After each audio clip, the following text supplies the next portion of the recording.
enquanto sociedade. Então é um prazer estar aqui com vocês, especialmente nessa semana, onde vocês estão refletindo sobre alguns temas. Tá? O nosso assunto hoje à noite vai ser esse aqui: educação para os direitos humanos. E para isso, eu quero, antes de mais nada, sair de duas premissas com vocês, duas coisas que eu acho fundamentais, para que depois a gente possa conversar sobre o assunto. Primeiro, se nós vamos falar sobre educação para os direitos humanos, nós estamos na área de valores.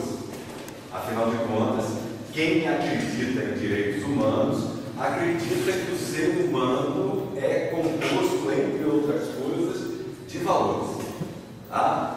E valores, nós vamos ver durante a nossa conversa, mesmo eles podendo ser ensinados, o que nós temos dentro da escola, que nós temos certeza absoluta, e essa é a premissa que eu quero conversar com vocês, é que vai adquirir valores e vai acreditar nesses valores quem aprendeu.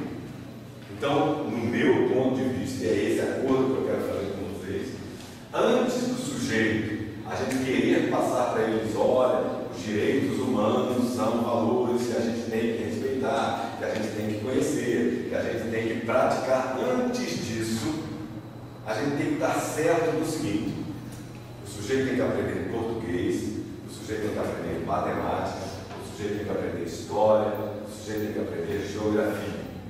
Essa é a função da escola básica. Não vamos falar em educação para a cidadania, educação para o trânsito, educação para a sexualidade, educação para escolar, porque agora a escola faz tudo, não é verdade? Mas isso é o segundo momento. O primeiro momento nosso, que é esse acordo que nós temos que fazer, é o seguinte: o sujeito que aprende bem matemática, o sujeito que aprende bem a língua portuguesa, o sujeito que domina bem o conteúdo, esse sujeito já tem o principal valor, que é a capacidade de se transformar pela aprendizagem. Então, essa é o nosso primeiro ponto que nós vamos entrar no acordo. O segundo ponto que eu gostaria de ter bem presente é que a escola é, por excelência, um locus de aprendizagem. Então, é outro ponto para mim fundamental. O que significa isso? Significa que, a partir do momento que eu entro dentro de uma escola, a partir do momento que eu faço um determinado caminho e me disponho a cruzar uma porta da escola, a partir daquele momento eu tenho um comportamento diferente. E isso é algo que, no meu modo de entender, a escola tem que recuperar. Alguém aqui é religioso? Costuma frequentar alguma religião? Qualquer um. Religião, quem é religioso e frequenta uma igreja, seja lá de qualquer confissão que for, repare uma coisa: a hora que a gente atravessa a porta da igreja, a hora que a gente atravessa o umbral da igreja, nós mudamos o nosso comportamento. Mudamos. Antigamente, na minha época, a gente falava até em roupa de domingo, roupa de missa, não é verdade? Quem morava na roça, não sei se é o caso de algum de vocês, não colocava o sapato em casa, né? Para não pegar barro. Vinha até na porta da igreja, lavava os pés, botava o sapato e entrava. Tá? Por quê? Porque a igreja, a gente sabe disso, a gente tem consciência disso, é um locus sagrado, é um local sagrado. Então, o segundo ponto que eu tenho que entrar em acordo com vocês é essa consciência de que a escola também é um locus, um local sagrado. Precisamos chegar a esse ponto. Mas um local próprio de aprendizagem. A hora que eu passei a porta da escola, eu tenho que ter, eu como aluno, eu como professor, eu tenho que ter um comportamento, atitudes, modos de ser, palavreado diferente do que eu tenho fora. Mas a escola é a extensão da família. Besteira. A escola é a extensão da sociedade. Coisinha para teoria. A hora que se entra dentro de uma escola, ela muda o nosso planeta. Não podemos precisamos chegar ao ponto. Eu estava conversando com uma professora aqui fora que foi aluna do Colégio Santos Anjos, aqui em Varginha, há muito tempo atrás. Chegava-se ao ponto de, na hora de entrar no Santos Anjos, mostrar as unhas. E se tivesse pintada, a irmã vinha e tirava. Não precisamos chegar a esse ponto. Mas a gente não pode perder isso. Não pode perder isso. Certo? Então são esses dois acordos que eu tenho que fazer com vocês. Senão, o que eu vou falar daqui para frente fica só na área da teoria. Então, primeiro, o que causa realmente mudança nas pessoas é a aprendizagem. Quanto mais matemática, quanto mais português, quanto mais história, quanto mais teoria pedagógica as pessoas aprenderem, melhores elas têm possibilidade de ser. Tá certo? Basta fazer um levantamento nas nossas prisões e ver o nível de estudo que as pessoas estão lá. E no Brasil já tem uma vantagem, né? Quem estuda muito tem uma prisão especial ou nem vai na prisão. Então já é alguma coisa que vale a pena estudar, se não for por outras coisas. Esse é o primeiro. Segundo ponto é que a escola é um local especial. Estamos combinados? Então nós podemos fazer o nosso caminho agora. Então nós vamos falar sobre educação para os direitos humanos. Todo o assunto que eu trago aqui é uma pesquisa de uma senhora chamada Maria Benevides. Ela trabalha numa Comissão Nacional para os Direitos Humanos e é um grupo que se reúne constantemente para discutir isso. E como é que eu cheguei a esse tema? Eu, pessoalmente, hoje eu exerço o cargo de secretário de Habitação e Desenvolvimento Social nas horas vagas. Meu trabalho é ser professor. E nessa secretaria onde eu estou, é uma secretaria que lida com as fragilidades da sociedade na área dos direitos humanos. Basicamente, essa secretaria trabalha nisso. Tá bom? E quando a professora Mônica me convidou para vir falar com vocês sobre esse tema, eu falei, ótimo, turma de pedagogia, educação e direitos humanos, eu estou na área. É ali que nós vamos caminhando. Muito bem. Eu queria começar falando para vocês dois textos que eu achei numa revista. O primeiro se chama O Galão d'Água, uma moça chamada Marta Medeiros. Ela explica o seguinte: a filha dela, eu não vou ler completo, que está aqui. A filha dela mora no Japão e um certo dia, durante a noite, um senhor apareceu com um galão d'água na frente da porta dela. E ela perguntou: por que esse galão? E ele respondeu: durante essa noite vai faltar água na sua casa. E para que você não tenha necessidade, eu vou deixar um galão aqui. E caso você precise mais, você pode pedir. Ela falou: não, durante a noite não há necessidade, eu não vou usar água, pode ficar tranquilo. A resposta dele foi: você paga as suas contas todos os meses e nós temos obrigação de não deixar você sem água um minuto. E ela continua: não é assim que deveria ser tudo na vida? Decência, responsabilidade, educação, porque a gente cumpre os nossos compromissos como cidadão. Nada mais justo do que receber em troca aquilo que nós necessitamos. Um galão d'água na porta, um serviço de atendimento ao consumidor que funcione de forma fácil, um policial em cada esquina, nota fiscal em todas as transações, lixeiras por todas as partes, ruas bem sinalizadas, transporte limpo, farto, barato e que cumpra os horários. Se todo mundo concorda que é assim que tem que ser, por que isso não acontece? O que impera não é só culpa de quem governa, mas dos governados também, viciados em retórica, seduzidos por vantagens exclusivas e não coletivas, sempre se perguntando como eu posso faturar numa determinada situação, não permitimos que o nosso país se moralize. Galão d'água na porta de casa. Nada mais do que a obrigação. Primeiro texto. O segundo texto é do Arthur Chechel. Se chama A Mestra com Carinho. Ele diz assim: desde adolescente, eu sempre quis ter um professor como Sidney Poitier. Ele não é da época de vocês, pelo que eu estou vendo aqui, vocês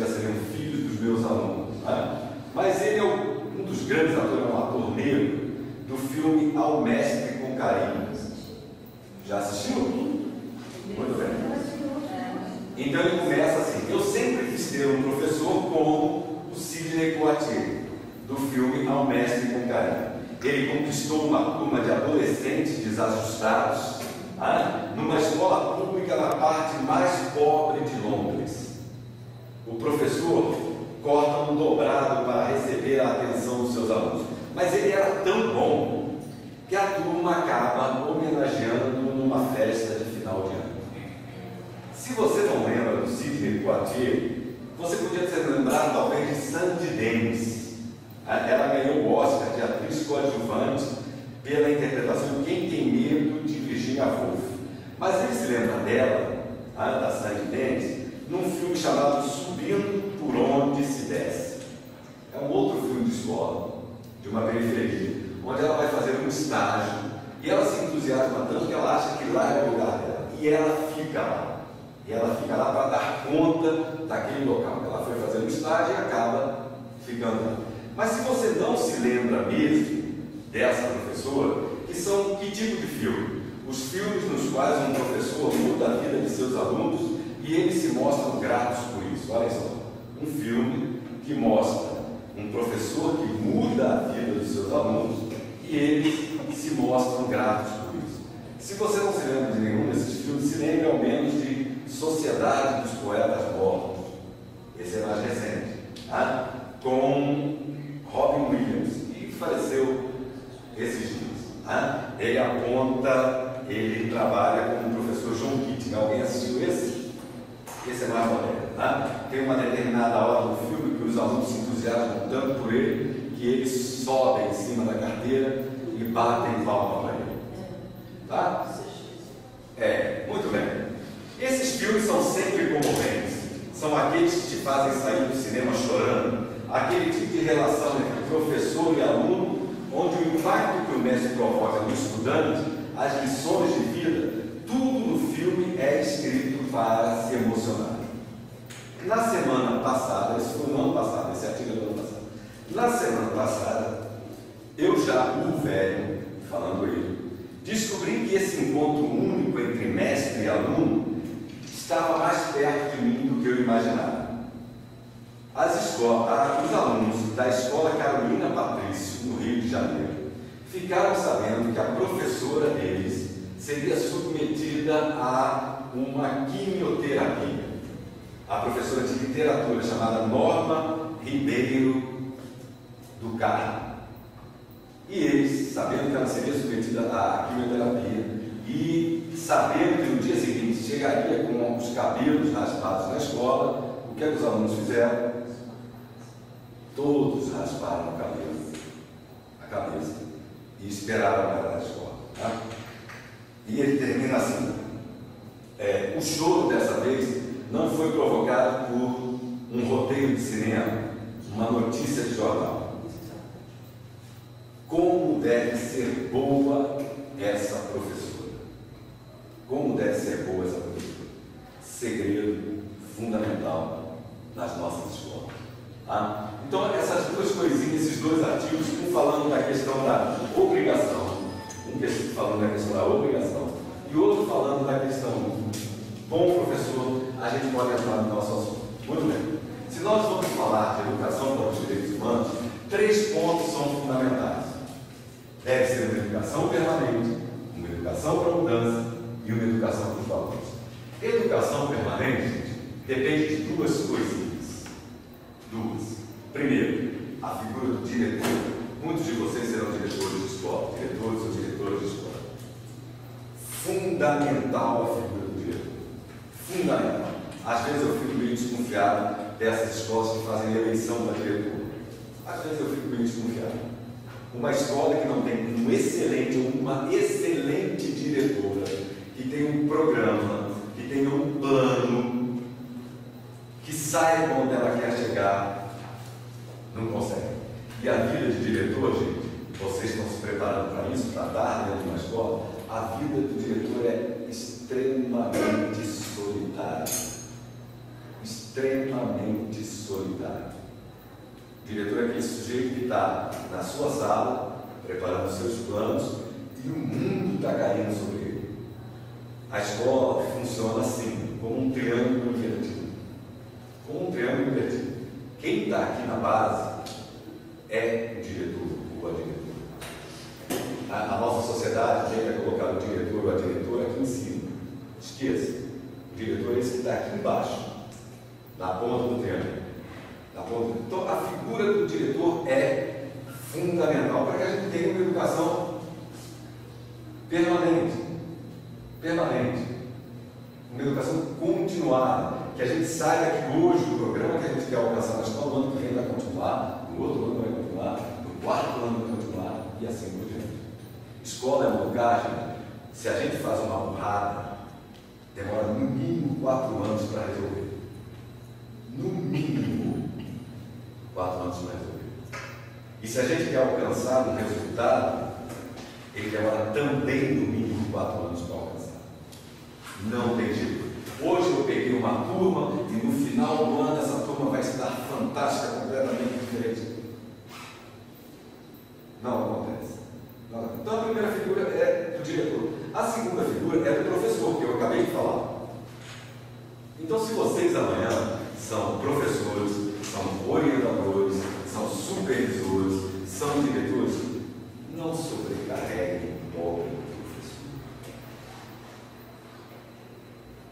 Não fiquem inventando historinhas para o professor preencher, papelada para o professor preencher. O professor precisa saber 3 coisas. 3 coisas. Saber bem o que ele leciona, dominar a matéria dele, ser um astro da matéria dele, absolutamente muito bom na matéria dele. Segundo lugar, o professor precisa comunicar bem a matéria dele. Comunicar muito bem.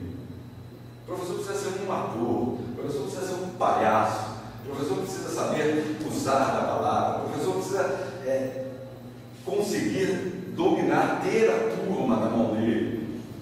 Já não é fácil, gente, manter. Hoje você tem muita facinha, uma turma pequena, tudo gente grande, está lá no ensino superior, beleza. O cara cansou, abre a porta, vai embora. Agora, imagine ensino fundamental, ensino médio, onde o sujeito está lá. Muito mais interessante que a aula de matemática é a namorada dele. O namorado dele, para vocês terem ideia também, né? Ou não? Não? Então tá, para vocês o mais interessante é a sala de aula. É verdade? Pronto. Vocês também só colocaram os melhores alunos aí, obrigado. Muito bem. Então o professor precisa comunicar bem a matéria. Terceiro lugar, o professor precisa relacionar-se bem. Chega do professor. Chega. Perguntem para qualquer professor de vocês se ele adora preencher diário. Pergunta para a coordenadora do curso se eles gostam de preencher diário, se eles gostam de preencher relatório, se eles gostam de, fazer planejamento de ano. A coordenadora de vocês pede todo início do ano os professores fazer o planejamento do ano. Aqui é um saco. É obrigatório que o colega tem que estar lá, o MEC chega aqui e vê se está planejado direitinho. Mas aqui é um saco. Sabe o que o professor adora mesmo, gente? Feriado. Esse mês de maio só teve o dia 1º, o resto do mês é cheio de aula. A gente chega no final do mês de maio esse ano cansado, estressado. Então a terceira coisa, ele precisa se relacionar bem, precisa ser um sujeito que gosta de conversar com os alunos, que gosta dos alunos, que gosta dos colegas dele. Sabe qual é a especialidade do professor? O professor é um especialista em gente. E por favor, se alguém de vocês não gosta de gente, cai fora. Cai fora. Não espera terminar a pedagogia para pegar o diploma, não. Uma vez falando de pedagogia, por que você veio fazer pedagogia? Porque eu achei que era o curso mais fácil. Espera terminar o curso para você ver como é facinho. Aí você vai precisar de toda essa bagagem no curso, senão você não vai dar conta lá. Não vai dar conta lá. Porque o aluno hoje, você está falando, se bobear, ele está na internet consultando para ver se aquilo que você está falando está certo. Você faz um questionário de revisão para ele, em vez de ele usar os apontamentos de sala de aula do livro, ele vai no Google pergunta, né? Qual a teoria da educação de Kant? Ele vai lá no Google e a resposta que o Google der, bota na sua prova, acabou. Vocês conhecem aluno desse jeito? Então, o professor, ele é especialista em gente. Ele tem que gostar de gente. Ele tem que gostar de estar junto com gente. Ele tem que gostar de cheiro de gente. Não tem outra forma. Não tem outra forma.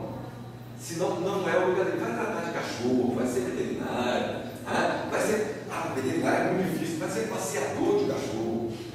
Passeador de cachorro é facinho. Pega o cachorrinho, vem cá. E outra tem uma vantagem, tem uma vantagem nisso. Que nós aproveitem as aulas de filosofia, história, tem aqueles nomes difíceis, Icoma, Nietzsche, para arrumar nome para filho. Porque está ficando difícil arrumar nome para criança, vejam bem. De repente você passa na rua e a pessoa diz assim: olha, estou te convidando para o aniversário da Pri. Pri? Sua filha? Não, meu cachorro. O meu cachorro se chama Fernando. Vem cá, Fernando. Vem cá, Fernando. Eu estou falando isso, mas na minha casa tem 2 cachorros. Um chama Sebastião e o outro chama James. Eu fico imaginando a minha vizinha quando ela me escuta, né? Sebastião! Sebastião!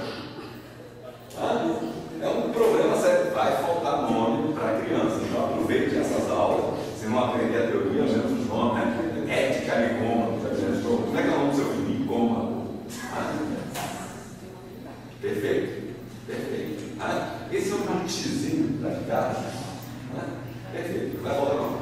Professor é especialista em gente. Então, educação permanente só existe com essas 2 figuras. A figura do diretor fundamental, mais fundamental que a do professor. Mais fundamental. Aqui na escola é uma coisa colegiada. Nós tomamos conta da escola junto. Democracia é bom quando a gente é povo. O diretor tem que saber aonde ele quer chegar, como ele quer chegar, de que forma ele quer chegar, fazer um pacto com a sua turma de professores, mas é ele que vai indicar. É ele que vai mostrar o caminho. Não tem jeito. Educação para mudança, eu vou falar daqui a pouco. Valores. Coloquei aqui uma turma. Mas eu gostaria que vocês prestassem atenção nesse aqui. Tolerância. Nós estamos numa fase de tolerância zero que está começando a me preocupar. Tá bom, tolerância zero com corrupção? Perfeito. Tolerância zero com roubo? Perfeito. Tolerância zero com má educação no trânsito? Perfeito. Mas espera aí. Tolerância com aquele que tem opinião diferente da minha? Não. Tolerância com alguém que tenha um pouco de dificuldade de aprender? Não. Tolerância com alguém que de repente me ofende? As coisas no mundo nós vão ficando estranhas.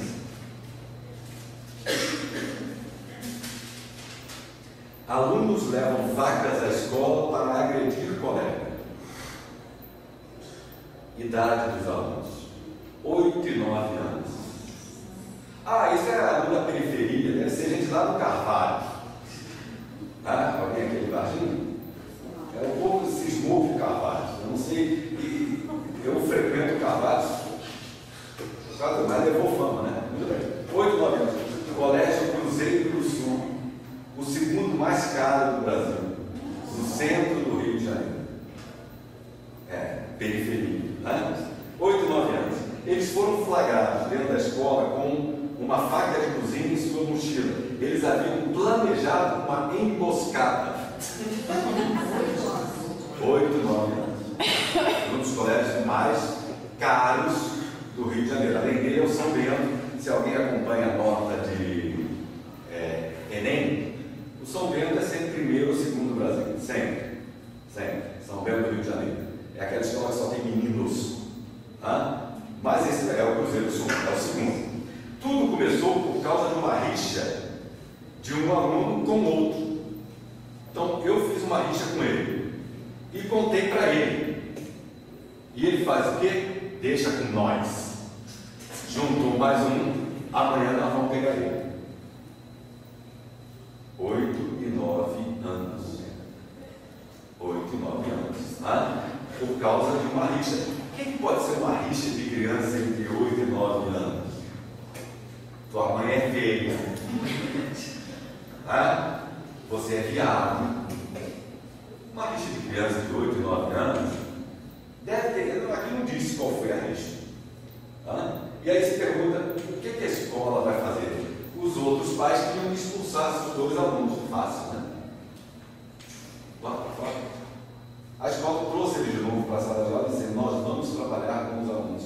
Precisando disso. Nós estamos falando de tolerância. Tolerância é algo que as pessoas estão ficando nervosas demais.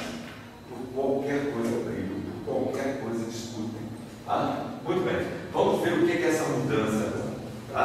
Professor, por de licença? Toda. Eu só gostaria de saber que curso, o que vocês? Pedagogia? É a dele? Prazer, eu sou coordenadora, eu sou presencial. É que a minha turma está no cantinho, eu não conhecia a turma de cá. Prazer,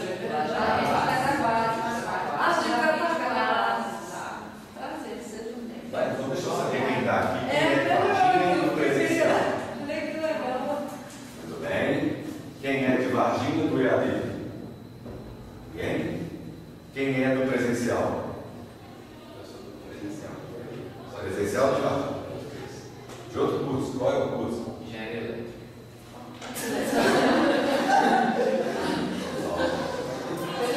Não, tá jovem. Muito bem. Presencial? Muito bem, interessante. Eu dou aula de ética para o curso de engenharia civil.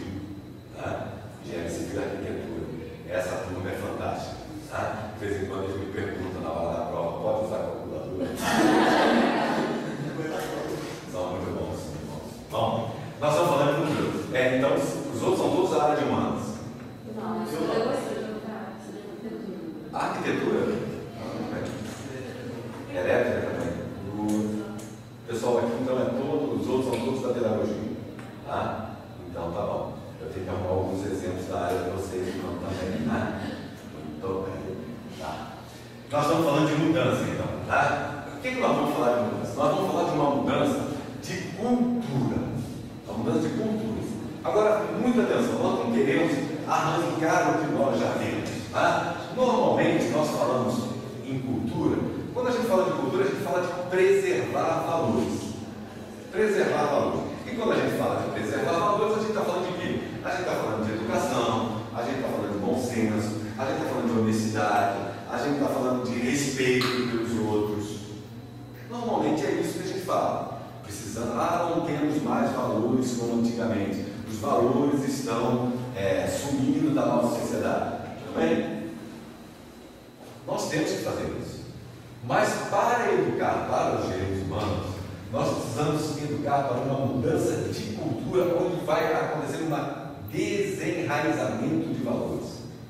Nós temos alguns valores na nossa sociedade que nós consideramos valores. E nós consideramos valores que fazemos com que eles perseverem na sociedade. A proposta dessa mudança é que a gente consiga manter os nossos, mas a gente consiga, sobretudo, tirar alguns, porque no meu modo de entender é o que está mais nos atrapalhando. Não são aqueles que estão lá que a gente precisa preservar, são aqueles que a gente precisa tirar. Olhem só uma coisa. O que a gente precisa desenraizar? Primeiro, violação dos princípios de dignidade. Nós temos um problema sério no Brasil e a gente não encara isso de frente. Não encara isso de frente. Nós temos uma dívida grande com povos que passaram pela escravidão. Temos uma dívida grande. E não venham me dizer que nós não temos racismo. Eu estou com 2, 3, mais ou menos, alunos negros na sala. Tá certo? Conversem com eles depois. As nossas piadinhas ainda vão para esse lado. Branco quando corre é atleta, negro quando corre é ladrão. E assim vai. Nossas cadeias têm 80% de população negra e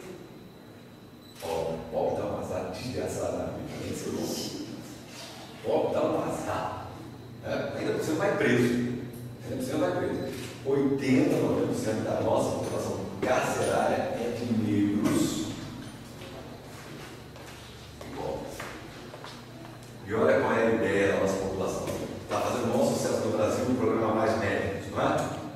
Agora está aí uma proposta, a gente também ter um projeto de mais juízes. E queremos importá-los todos da Indonésia.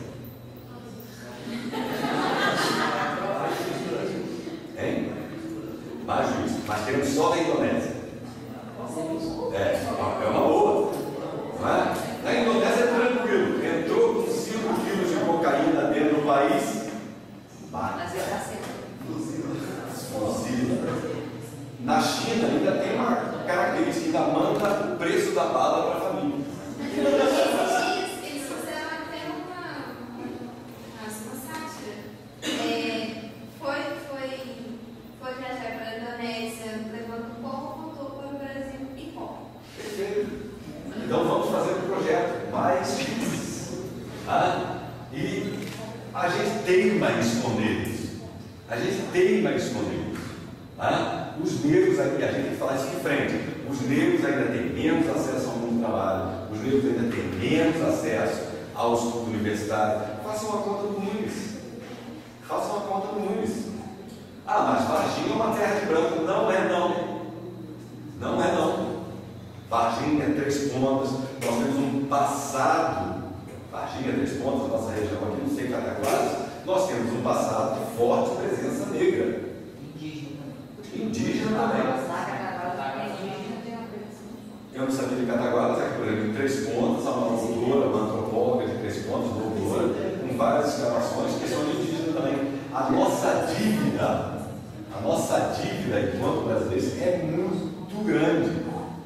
E nós ainda temos isso arraigado dentro da área educacional. Vejam engenharia elétrica, vejam arquitetura. Não preciso nem falar dos outros cursos. Eu dou aula nos cursos aqui no Nunes, eu dou aula nos cursos de engenharia, dou aula nos cursos de arquitetura, na faculdade de Direito eu dou aula no curso de Direito, no curso de Administração. Basicamente brancos. Basicamente brancos. As cotas vão resolver? Não sei. Não sei. Mas é alguma coisa. Política hierárquica, patriarcal. O homem ainda manda. Às vezes a gente se acredita que manda, né? Tá bom. Mas é uma sociedade machista, centrada na moral privada e não na ética pública. Gente, cada um pensando em si, o que é melhor para mim. Definição de praça pública, o que não é de ninguém. Definição de praça pública, o que não é de ninguém. Quantos projetos vocês têm? Área ambiental, de arquitetura, quantos projetos a gente faz para limpar uma cidade, tornar a cidade mais atraente na área da educação? Quantos a gente faz? Isso devia ser normal. Normal. A rua é nossa, não é de ninguém. O pessoal reclama que tem mato na frente da casa dele. A prefeitura não vai limpar o mato, não, na frente da casa dele. Ele não limpa. Veja, uma das maiores vergonhas que nós temos nessa área aqui se chama dengue. Se chama dengue. O mosquito da dengue, ele não voa mais de 100 metros. Não voa mais de 100 metros. Então, de duas uma, ou a minha casa, ou os meus vizinhos, tem problema. Simples. Lidamos nós com uma epidemia de dengue. Complacência com a corrupção, política de privilégios, casos pela violência, prática ligada à caridade e detrimento da justiça. Aqui uma coisa interessante. Eu não sou contra a caridade, ela deve existir. Ela deve existir. Mas a gente não pode esquecer que junto com a caridade tem que vir também a justiça. Nós estamos com um problema sério em Varginha dos andarilhos, mendigos, né, que a gente chama. Todos, isso não é só Varginha, está no Brasil inteiro. Todos têm problema de álcool e droga. Os nossos aqui, estou falando de outras cidades. Os nossos aqui todos têm problema de álcool e droga. Nós só conseguimos tirá-los da rua se a rua for pior do que aquilo que a gente tem para oferecer. Tá? É uma conta simples. Eu tenho algo melhor para oferecer para você, ele sabe. Aí o que é que acontece com o pessoal? Distribui quentinha, trabalha, vai de noite, serve comida, dá cobertura. Isso é caridade. Deve ser feito? Deve. Mas a gente não pode esquecer que essas pessoas que estão com problema de álcool, o problema deles começa na família. Houve uma quebra de vínculo na família. É a primeira coisa. Tá? Esse pessoal também atrapalha a ordem pública. Esse pessoal às vezes achaca as pessoas na rua. Esse pessoal às vezes está nu, defeca na rua. Então, peraí, eles também precisam ser exigidos um pouco deles. Hoje a lei de vadiagem, lei de mendicância não existe mais. Não existe mais. Mas se a gente ficar só nesse aspecto de caridade, a gente nunca tira esse pessoal da rua. Nunca tira. Então é uma mentalidade que nós temos ótima, excelente. O brasileiro adora ajudar as pessoas. Adora. E faz bem. Nós estamos ajudando o Nepal. Estamos ajudando o Nepal. Agora que deu um problema lá no Rio Grande do Sul, na cidade de Santa Catarina, que foi destelhada, mandamos caminhões. Nós aqui de Varginha mandamos caminhões para lá. Perfeito. Mas a gente não pode esquecer da justiça. Então isso tem que desenraizar. Uma sociedade racista e preconceituosa, desinteresse pela participação. Como eu estou falando só para jovens, tá? Muitos setores da sociedade começaram a se organizar. E é interessante que a juventude parece que andou para trás. Posso fazer umas perguntinhas para vocês? Tem diretório acadêmico aqui? Quem que é o porta-voz dos alunos do mundo? Vocês se organizam de alguma forma? No caso, tem por sala, seria o representante de sala, cada sala deve ser um representante. E ele depois tem um grupo, 2 representantes? Tem. Então, não chega a ter um diretório. Não, mas aí no caso, por exemplo, todas as reclamações que a gente tem, a representante de sala é a que vai levando a coordenação e Menos mal, menos mal. Mas eu peguei uma época aqui do UNES, eu fui diretor, fui pró-reitor do UNES, onde não estou querendo que vocês façam greve, não. Depois vai chegar o reitor. O Manuel falou que a gente tem que fazer uma greve. Não falei nada disso.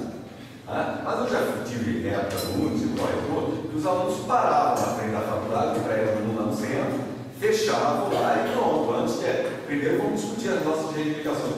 E os caras pintados de alguns anos atrás, na verdade, me parece que em termos de participação, caiu. Jovens se decepcionaram com a política, se decepcionaram com os políticos. E agora está sendo, não, comissão de formatura tudo bem, mas além disso, pediu demais. É algo que nós perdemos muito em termos de sociedade brasileira e precisamos recuperar. Há alguns problemas, 2 problemas. Identificar direitos humanos com direitos da marginalidade. E os direitos humanos são apenas liberdades individuais. Esse primeiro ponto, em que nós estamos falando de identificar direitos humanos como direitos da marginalidade. Se criou uma concepção na sociedade que quem tem direito é o marginal. E tem muita gente gritando o seguinte: e cadê o direito da vítima? Daquele que sofreu? Está se falando de direito do preso, está se falando de direito da criança. Olha o ECA aí, né? Olha o ECA, Estatuto da Criança e Adolescente. Tá bom, a criança roubou, a criança matou, todo mundo vê o direito dela. Então não pode ser preso, não pode ser condenado, e o direito de quem fica lesado. Mas isso é uma falsa discussão. É uma falsa discussão.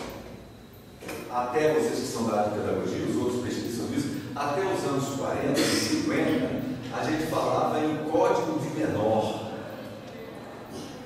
Só em 90 é que nós começamos a falar em Estatuto da Criança e do Adolescente. Só lá que nós, no Brasil, passamos a considerar a aquele toquinho de gente como pessoa. Só lá, até então era de menor. E nós guardamos essa palavra até hoje, né? Guardamos essa palavra até hoje.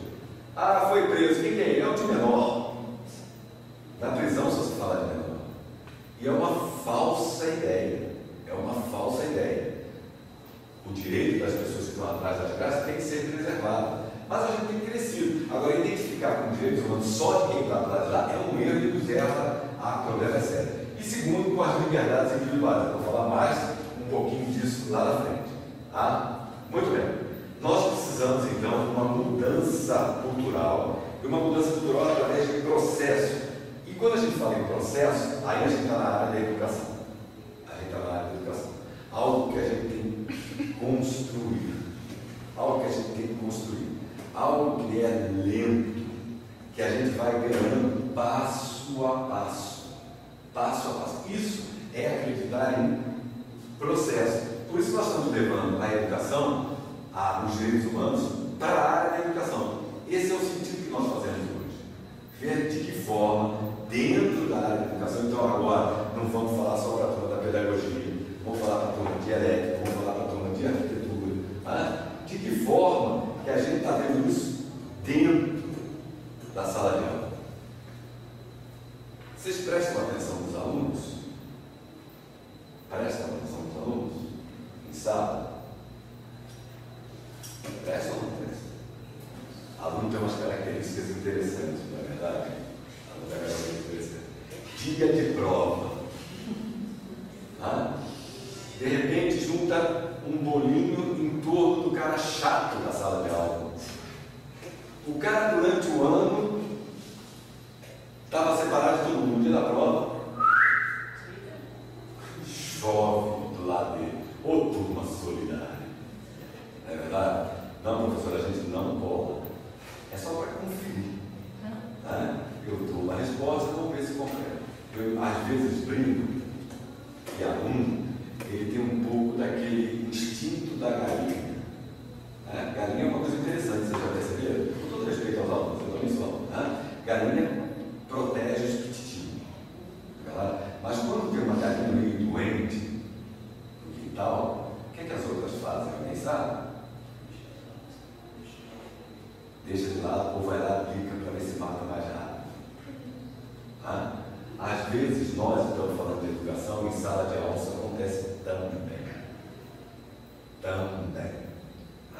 Por isso, quando a gente fala em processo, algo continuado, é algo que vai transformando. Eu acho uma beleza você dar aula no primeiro período e depois entrar na turma no 10º período. Não são mais o mesmo. Dizia o velho Heráclito, um pensador da área da filosofia, que está na moda de novo. Você já ouviu falar dos Black Bloc? Black Bloc parte da teoria do Heráclito. O importante é destruir. O importante é o contrário. Mas o Heráclito fala uma coisa comigo.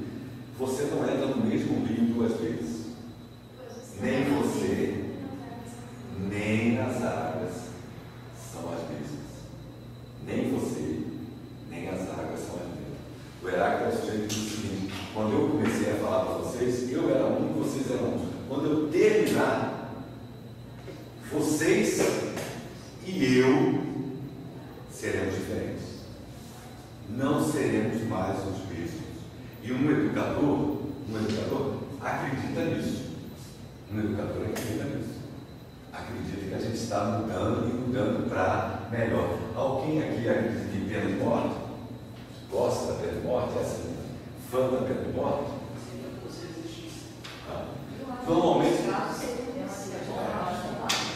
Normalmente quem acredita em pena de morte acredita em índole. O que é índole? É uma coisa que eu nasço com ela e termino com ela. Isso é isso.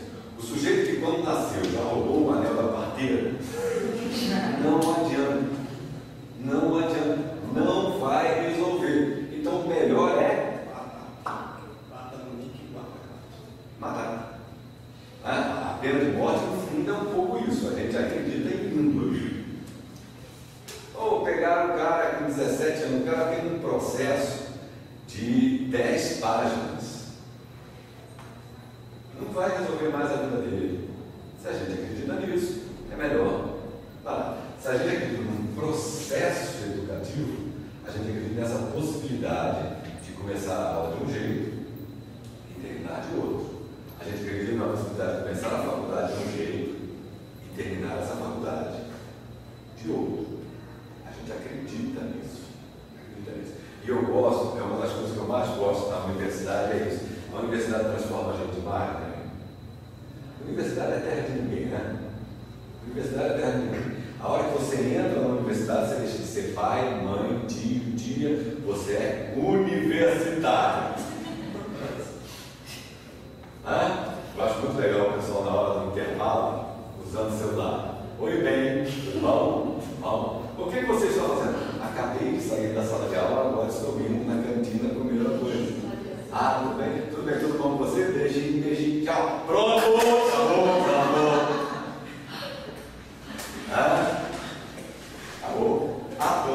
A ponto, às vezes a gente fora da faculdade, a gente não se reconhece.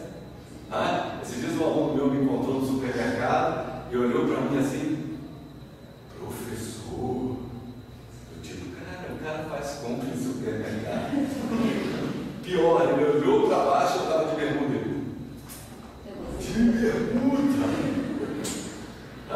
O pior é você encontrar alguém fora da faculdade com um namorado ou com a namorada e o cara faz que ninguém te conhece.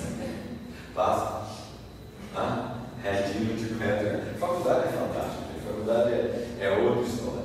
Então, essa mudança através de vocês. Pois bem, então nós temos que, como eixo principal, a dignidade humana e o direito à vida. Quando a gente fala de dignidade humana, a gente está falando de quê? Alguns pontos. Alguns acham que falam da dignidade humana, nós temos uma dignidade própria, graças a um conceito de divino. E a gente não deve perder isso também. Quem é religioso, ele se diz um humano que ele tem valor porque ele é filho de Deus. Isso dá dignidade para ele. Nós somos irmãos, nós somos filhos do mesmo pai. Perfeito. Mas hoje a nossa sociedade, muitos não tem mais esse conceito religioso. E às vezes o conceito religioso também não se segura. Então há outros fundamentos da nossa dignidade humana. Há alguns fundamentos metafísicos, para quem gosta de filosofia. Nós somos um ser único. O tal do Aristóteles, aí o nome bonito da filha, o tal do Aristóteles fala que nós somos singulares. Eu acho isso fantástico. Só existe um José Maria. Graças a Deus. Mas só existe um. E esse um sou eu. Por que eu estou aqui? Por que eu vim para cá? O que é que eu estou fazendo aqui? Não sei, mas eu estou aqui. E como eu não acredito em acaso, tá certo? Como eu não acredito que eu não sou da filosofia do Zeca Pagodinho, deixe a vida te levar, eu acho que eu construo o meu destino, tá certo? Eu sou muito eu. Eu gosto muito de mim, tá certo? Eu acho assim, fantástico. Eu sou daquele cara que acorda de manhã, olha para os espelho e diz, eu me amo. Tu me amas. Eu acho isso fantástico, tá certo? Isso me confere dignidade. Só tem eu. Isso é o que nós chamamos de metafísica. Né? E a nossa concepção, além de ser eu de cada um de nós somos racionais, nós somos sentimentais. Dizem alguns autores que, muito mais do que racionais, o que nos distingue de todo o resto é a capacidade de ter sentimentos. A capacidade de amar, de odiar também. Mas a capacidade de gostar, a capacidade de desgostar, a capacidade de sentir, de chegar perto do outro e achar que o mundo é diferente. Criação estética, só nós somos capazes disso. Então, o que é ultimamente a criação estética era meio brava, né? Vamos para o banheiro para a gente se beijar. É meio bravo. Mas vamos tirar umas letrinhas aí da raia. Fora disso, nós somos capazes de construir coisas maravilhosas. Liberdade como fonte de vida ética. Essa liberdade é um problema sério, né, gente? É um problema sério. O tal do Sartre, ele diz assim, o homem só existe se ele for livre, completamente livre. E por causa disso, para ele, o inferno é o outro. Porque a hora que eu escolho, eu sou livre, o outro também é livre, também pode escolher. E o nosso problema da liberdade é que eu posso escolher e de repente eu posso voltar atrás. O que será que vocês estão na escola? Na universidade. Primeiro, muito bem. Quem está mais assim avançado? Sétimo. O Sartre diz assim: sabe qual é o grande problema seu? É que estando no sétimo período você ainda pode voltar atrás. Tomara que não. Não. Mas fica naquela pergunta: quem está no primeiro, vocês estão igual. Primeiro também. É isso mesmo? Será que é isso que eu quero? Ou então aquela pergunta mais chata: o que é que eu estou fazendo aqui? O que é que eu estou fazendo aqui? O pessoal da área de engenharia, quando começa a matar aula de matéria de cálculo, eles querem ver o capeta. Querem ver o cálculo. A bem da verdade, tem umas coisas que eu não entendi até hoje. Né? Para que serve raiz quadrada? Eu não entendi. Pi. 3,14, eu não entendi, não me fez falta. Certo? Então tem algumas coisinhas que eu sou meio cismado mesmo, mas tá bom. Mas nós somos livres, parece que eu leio. Consciência da subjetividade, consciência da história. Olha que coisa fantástica, gente. O tempo só existe porque nós construímos o tempo. Se não fôssemos nós, o tempo não existiria. O que é ontem? Não existe. O que é amanhã? Não existe. O que é agora? Já foi. O que é o tempo? O tempo só está aqui. Não está em nenhum outro lugar. Mentira, mas você está velho. Eu lembro de vocês. Não meu. Não meu. Mas nós temos essa consciência da história. E a existência é um fim. A nossa existência é um fim. Isso é um negócio de um sujeitinho chamado Kant. Emmanuel Kant. Emmanuel está muito na moda, mas Kant é outro nome bom. Emmanuel Kant. A existência do ser humano é um fim. Ela aponta para algum lugar. Só para título de curiosidade, nós já estamos na terceira geração dos direitos humanos. A primeira geração, do século XVIII, século XIX, a Revolução Francesa, eram os direitos civis e liberdades individuais. Olha lá. Locomoção, propriedade, segurança, integridade física, justiça, expressão, opinião. Eram direitos voltados para a pessoa. Então são direitos chamados de liberdades individuais. Essa é a primeira geração dos direitos humanos. Pensar só em si. Então, um problema sério aqui, né? Até onde vale a liberdade de opinião? Até onde? Posso falar o que quiser, quando quiser. Qual que é o grande modo hoje? Transparência. O que é transparência? Dar a conhecer tudo a todos. Mas onde é que fica o valor da intimidade? Tempos atrás, uma senhora morreu afogada em Varginha. No dia seguinte, uma foto dela nua correndo nas redes sociais. Poxa, peraí. A que ponto nós chegamos com essa história de transparência? Eu pessoalmente, tenho muito cuidado com. Eu vou tirar uma foto se for do Facebook. Cara, cuidado.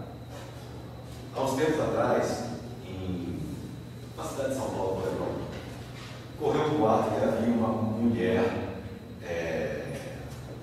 abusando de criança. Um sujeito passou e tinha uma senhora oferecendo uma banana para duas crianças. E ele virou e perguntou para a senhora: a senhora gosta de criança? E ela falou: adoro. E ele: é ela. Juntaram mais de 100 pessoas, bateram tanto na mulher que mataram a mulher. Mataram a mulher. Era mãe de família, duas filhas, tinha nada a ver a história.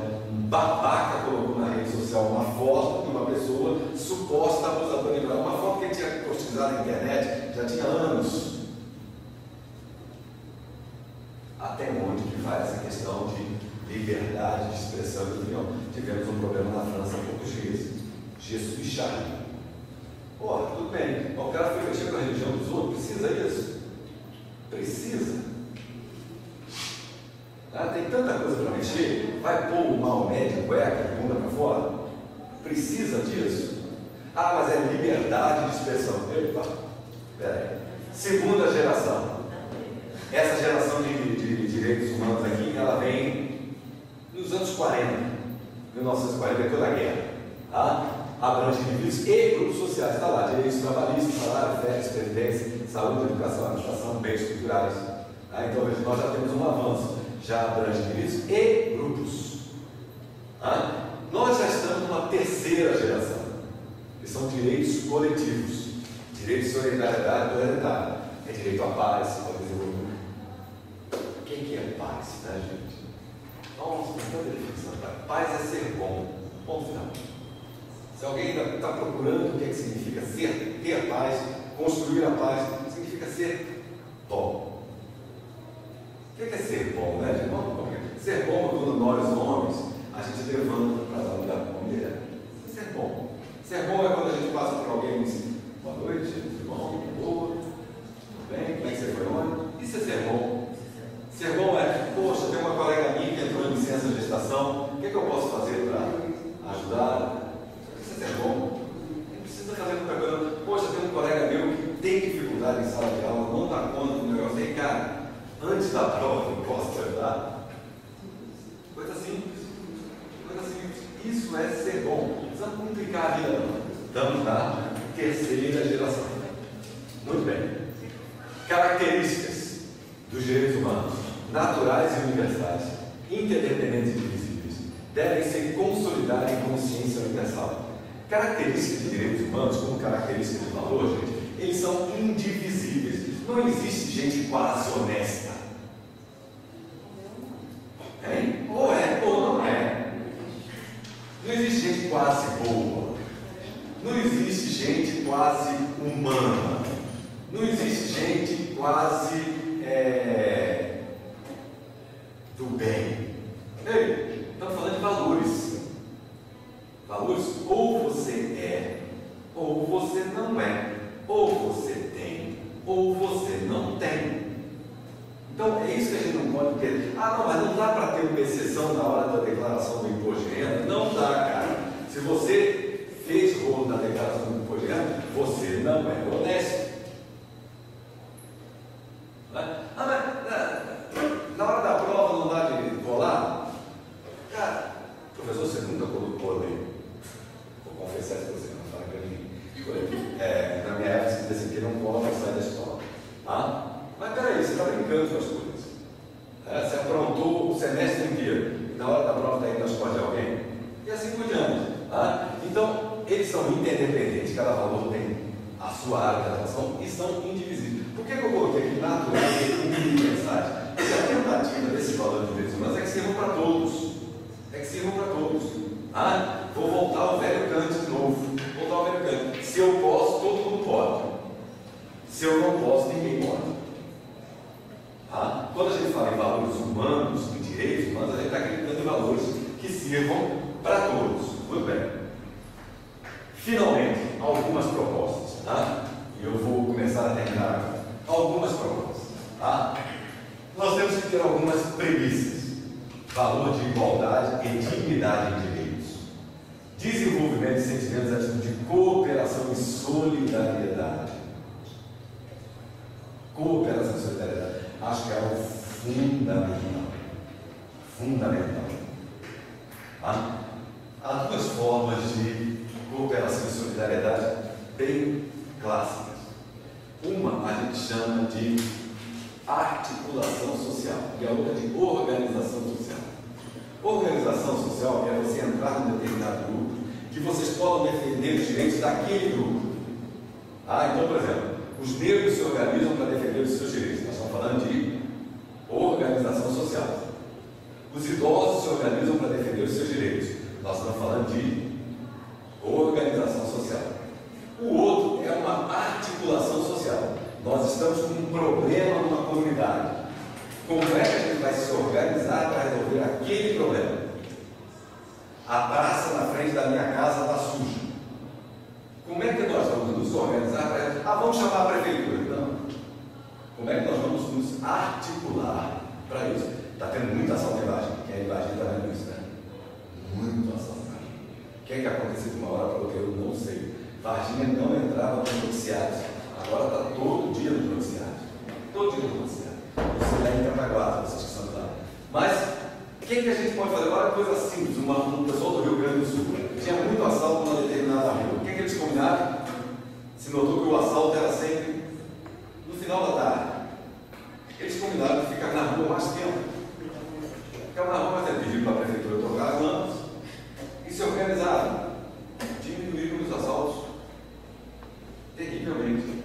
Então, a articulação social que está aqui nessa área de cooperação é a gente perceber o que a gente pode melhorar dentro daquele grupo social. Desenvolver a capacidade de perceber as consequências pessoais e sociais de cada escolha.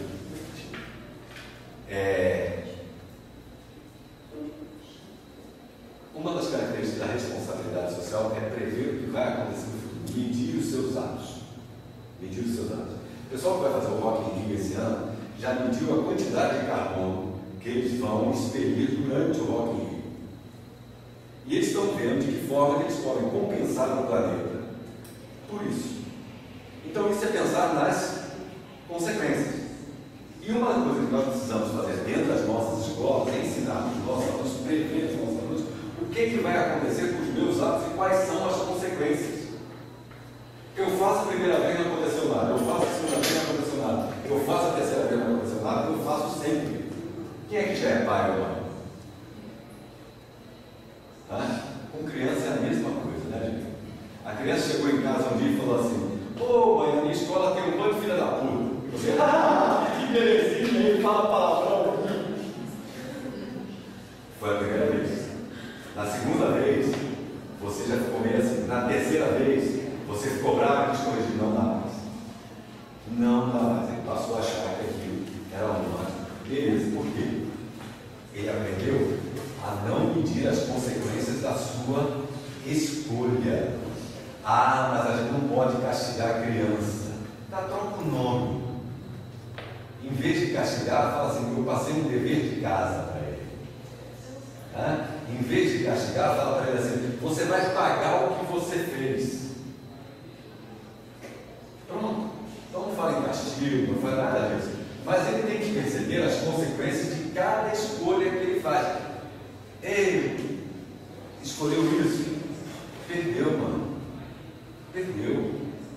Ele tem que sentir. O cara repetiu de ano. Né? Nem aquele aluno que vem fazer a universidade. Né? Aí terminou o semestre 20, pai daquele tipo durão. E aí, meu filho, como é que foi na universidade? Pai, só pra você saber, minha turma nesse semestre vai fazer 5 matérias. Adivinha eu? 7.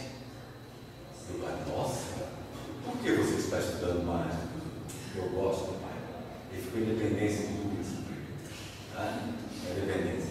Tem ele que gosta de fazer matéria 2, 3 vezes. Não é ele que está pagando.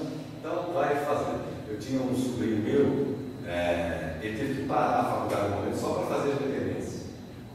Só para fazer a dependência. Não estava sentindo no bolso. Não estava sentindo no bolso. Porque se tivesse sentido no bolso, o cara pegou uma dependência e trabalha para pagar. Trabalha para pagar. Te vira. O problema é teu. Aí nós vamos ver como é que a coisa acontece. A mesma coisa das escolas. A mesma coisa da escola. Saber a consequência dos seus irmãos. Professor, o que está acontecendo na escola hoje? Esses meninos bem sem limites, já das famílias, e na escola está muito difícil trabalhar isso. E a escola não dá conta. Porque o poder da escola é limitado. E aí você tocou num assunto que deixa quem é da área da educação empolvorosa. Por isso que eu comecei esse assunto falando assim: se a gente não conseguir fazer que a escola se torne locus, aqui, carinha, agora você está no meu pedaço. E aqui vai funcionar assim. Porque hoje nós ficamos muito democráticos na escola. Não, vem, tem problema, você está com o uniforme meio assim, não tem problema. Você está... Nós ficamos pensando. E nós achamos que aí chega na escola, o professor não está aqui, não está fazendo hoje. Tem professor expulso de sala no ensino médio. E assim vai. É possível? É possível. Tá aí. Conhecer as instituições, conhecer as coisas, assim por diante. Conteúdo.